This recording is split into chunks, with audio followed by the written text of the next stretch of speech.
नमस्कार सभी को, स्वागत है आपका हमारे YouTube चैनल पर। हम जो है हिंदी व्याकरण के अंतर्गत आज जो हमारा प्रकरण रहेगा वह रहेगा सर्वनाम। कौन सा? सर्वनाम। तो सर्वनाम के अंतर्गत क्या होता है सर्वनाम, यानी इसका अगर हम ले शाब्दिक अर्थ, क्या ले? शाब्दिक अर्थ। तो यह दो शब्दों से मिलकर बना है। कितने शब्दों से? दो शब्दों से। कौन सा? एक तो है सर्व और दूसरा शब्द कौन सा है? नाम। एक सर्व और दूसरा नाम। सर्व का अर्थ क्या होता है? सर्व यानी सभी, सब। सर्व का अर्थ क्या होता है? सभी या सब। तो यहां पर इसका शाब्दिक अर्थ की बात करें तो शाब्दिक अर्थ इसका हो जाएगा सबका नाम। किसका? सबका नाम। यानी कैसे होगा सबका नाम? कि हमने जो है पढ़ा था किसके अंतर्गत? संज्ञा के अंतर्गत। संज्ञा के अंतर्गत हमने जो पढ़ा था तो वहां पर हमने पढ़ा था कि जो भी इस संसार की जितनी भी चीजें हैं, जो दृश्य है या अदृश्य, उन सभी का नाम जो होता है वही संज्ञा होता है। तो यह जो है ये सबका ही नाम है। कैसे है कि ये जो सर्वनाम शब्द होते हैं ये किसकी जगह प्रयुक्त होते हैं? संज्ञा की जगह। तो यानी कि संज्ञा, दुनिया के जितने भी नाम हो जाते हैं वो संज्ञा हो जाती है। तो सर्वनाम का अर्थ ही क्या हो जाएगा? सबका नाम, यानी उनकी जगह आ जाएगा। किनकी जगह? संज्ञा शब्दों की जगह आ जाएगा। तो इसका जो शाब्दिक अर्थ है वो क्या हो जाएगा? सबका नाम है ना। शाब्दिक अर्थ क्या हो जाएगा? सबका नाम। अगर बात करें कि क्या होती है सर्वनाम, कैसे होते हैं, अगर इसकी परिभाषा की बात करें, किसकी परिभाषा? कि सर्वनाम जो है उसकी परिभाषा क्या होती है, तो आपने पहले भी सुन रखी होगी। क्या होती है कि वे विकारी शब्द, वे विकारी शब्द। कौन से? विकारी। विकारी का अर्थ क्या होता है? अभी हम पढ़ भी रहे हैं, जो हमारा शब्द विचार है उसके अंतर्गत हम विकारी शब्दों को ही पढ़ रहे हैं। तो वे विकारी शब्द यानी कि जिनको परिवर्तित किया जा सकता है, वे विकारी शब्द जो संज्ञा के स्थान पर प्रयुक्त होते हैं। किसके स्थान पर? संज्ञा के स्थान पर, है ना। वे विकारी शब्द जो संज्ञा के स्थान पर प्रयुक्त होते हैं। किसके स्थान पर? संज्ञा के स्थान पर प्रयुक्त होते हैं। वे विकारी शब्द जो संज्ञा के स्थान पर प्रयोग होते हैं या प्रयुक्त होते हैं, उन्हें ही क्या कहा जाता है? इन्हें ही हम सर्वनाम कहते हैं। क्या कहते हैं? सर्वनाम। यानी कि यह जो है भाषा के अंदर, है ना, एक भाषा या एक व्याकरण के अंतर्गत सर्वनाम का क्या औचित्य होता है? तो सर्वनाम जो है यह भाषा में जो है किसी भी वर्ण की आवृत्ति को, पुनरावृत्ति, है ना, किसी भी शब्द की पुनरावृत्ति के दोष से बचाता है। किसके? पुनरावृत्ति। पुनरावृत्ति का मतलब क्या होता है? पुनरावृत्ति जो दोष होता है उससे यह जो भाषा को बचाता है। यानी कि पुनः आवृत्ति, बार बार आना। कोई शब्द जो है वो हम बार बार ना लिख करके उसकी जगह अगर कोई और शब्द प्रयोग में लें तो यह जो है भाषा की सुंदरता को बनाता है और भाषा के अंदर जो पुनरावृत्ति दोष होता है उससे क्या करता है? भाषा को बचाता है। कैसे बचाता है? जैसी बात करें तो जैसे कि एक सामान्य सी बात है, जैसे अपन कहे कि मोहन सुबह उठकर, मोहन सुबह उठकर नहाता है। मोहन सुबह उठकर क्या करता है? नहाता है। फिर आगे मोहन नहाकर खाना खाता है। मोहन क्या करता है? नहाकर खाना खाता है। अब इसको ऐसे ही करते जाए तो आप आगे कितना भी बढ़ाओ, खाना खाता है ना। फिर मोहन खाना खाकर स्कूल जाता है। मोहन क्या करता है? खाना खाकर स्कूल जाता है। तो यानी कि आप जो है किसी संज्ञा शब्द को बार बार क्या करना चाहते हैं? बार बार लिखते हैं किसी वाक्य में, तो यह जो है यह थोड़ा अशुद्ध लगता है या फिर यह जो है भाषा की सुंदरता को कम करता है। तो इस दोष से ये संज्ञा शब्द की जो पुनरावृत्ति हो रही है, यानी जो संज्ञा शब्द बार बार आ रहा है, इससे बचने के लिए ही जो है भाषा के अंदर किसका प्रयोग किया जाता है? सर्वनाम का प्रयोग किया जाता है। यानी सर्वनाम जो है वो भाषा में जो है पुनरावृत्ति दोष से बचाता है और भाषा की सुंदरता को बढ़ाता है। तो यहां पर जो है हम इन जो संज्ञा शब्दों की पुनरावृत्ति हो रही है इसकी जगह किसी सर्वनाम का प्रयोग करके हम भाषा को जो है और भी सुंदर बना सकते हैं। तो कैसे होते हैं सर्वनाम, कौन कौन से होते हैं तथा किस प्रकार से इनका प्रयोग किया जाता है? अगर बात करें इनके प्रकारों की, किसकी? प्रकारों के, ना।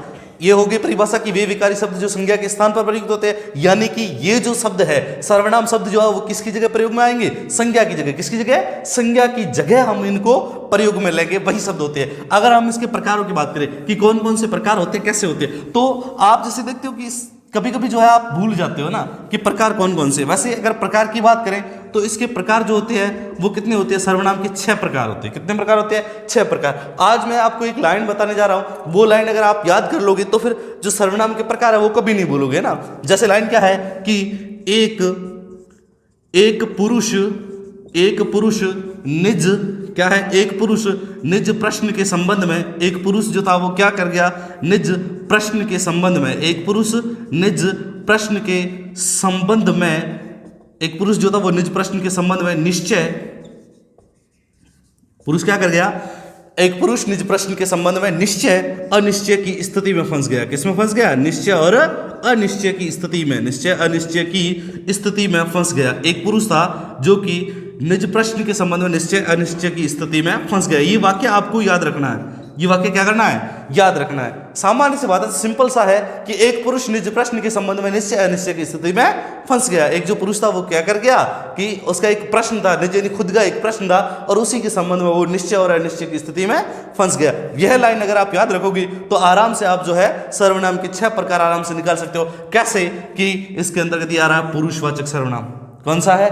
पुरुषवाचक सर्वनाम, निजवाचक सर्वनाम, प्रश्नवाचक सर्वनाम, संबंधवाचक सर्वनाम, निश्चयवाचक सर्वनाम और अनिश्चयवाचक सर्वनाम। कितने हो गए? 1 2 3 4 5 और 6। तो आप आसानी से अगर कहीं पर आप भूल जाओ कि हमें जो है सर्वनाम के प्रकार याद नहीं है, 6 प्रकार कौन से हैं, या फिर कभी कभी जो है एक आध भूल जाते हैं, 1 2 भूल जाते हैं, कहीं परीक्षा में सवाल आ गया कि सर्वनाम के 6 प्रकार कौन से हैं, तो अगर इस प्रकार से भूल जाते हो तो यह लाइन जो है ये आज याद कर लो। एक पुरुष निज प्रश्न के संबंध में निश्चय अनिश्चय की स्थिति में फंस गया।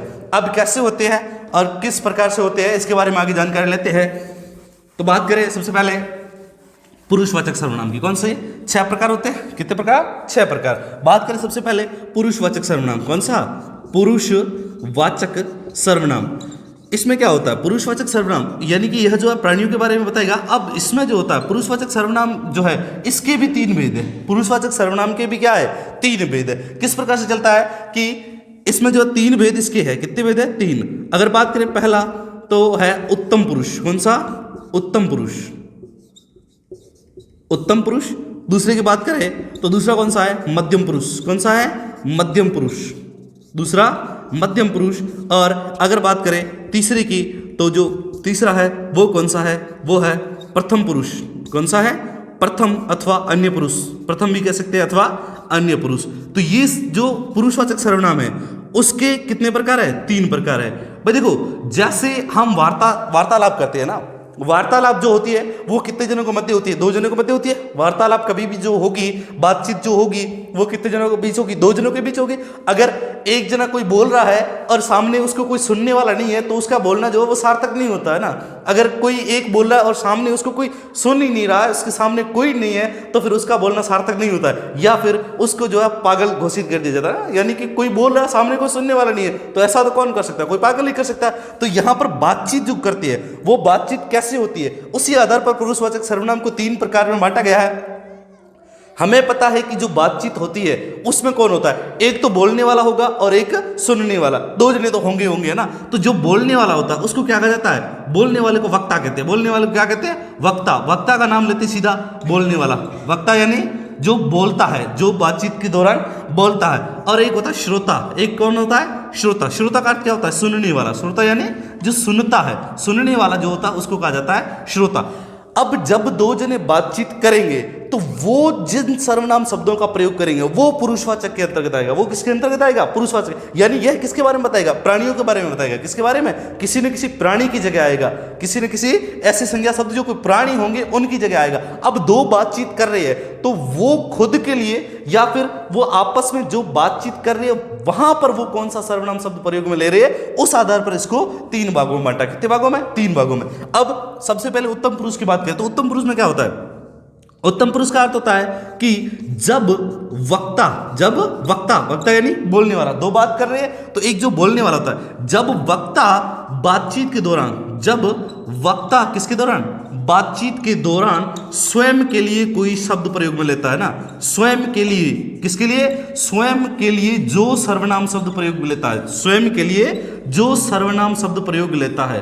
कौन से? खुद के लिए। यानी एक जो वक्ता बोल रहा है वो खुद के लिए कौन से सर्वनाम शब्द प्रयोग में ले रहा है, वही उत्तम पुरुष कहलाएंगे। वही क्या कहलाएंगे?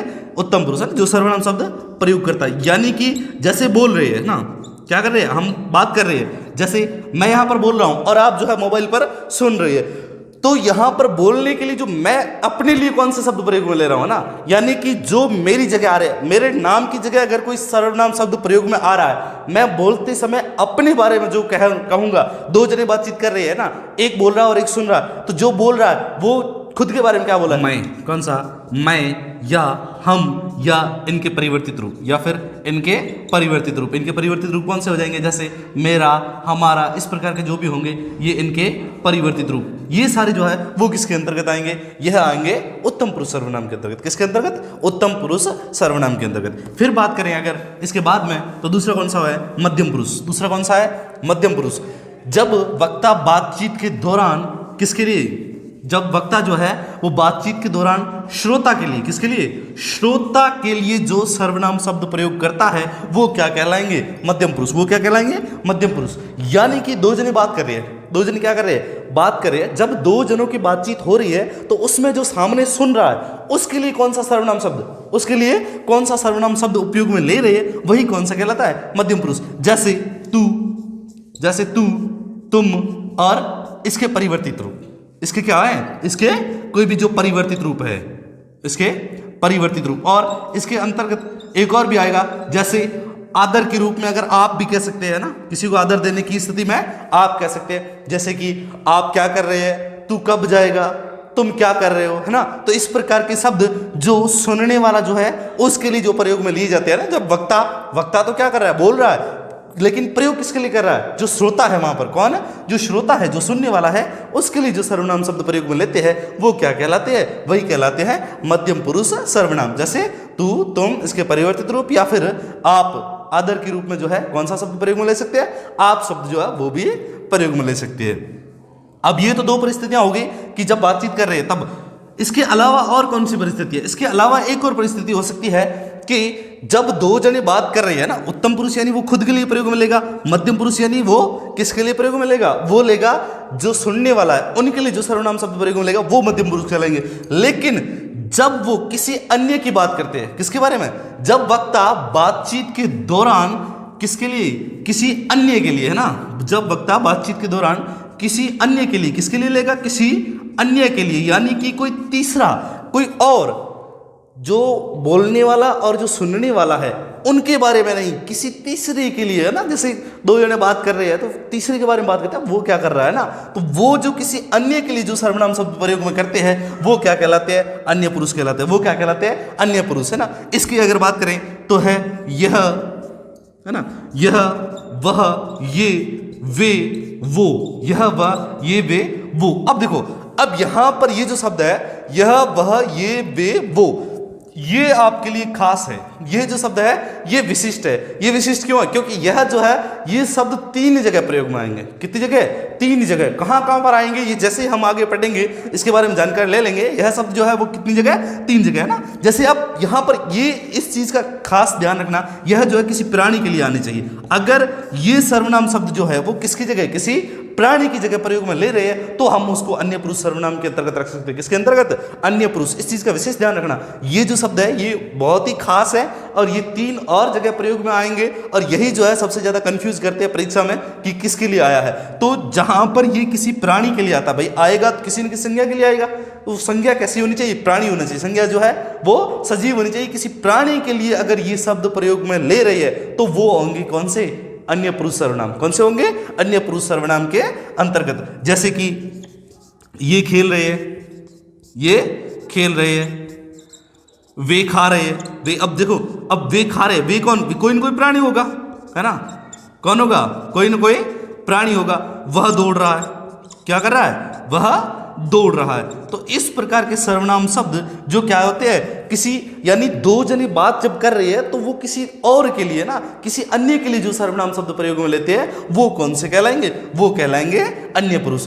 तो उत्तम पुरुष, मध्यम पुरुष और अन्य पुरुष, यह जो है पुरुषवाचक सर्वनाम के कितने भेद है? तीन भेद है। किस प्रकार से चलते हैं? बिल्कुल आसानी से दो जने बातचीत करेंगे और वो जो सर्वनाम शब्द जिसके लिए प्रयोग में ले रहे हैं उसी आधार पर हम जो है इनका निर्णय करेंगे।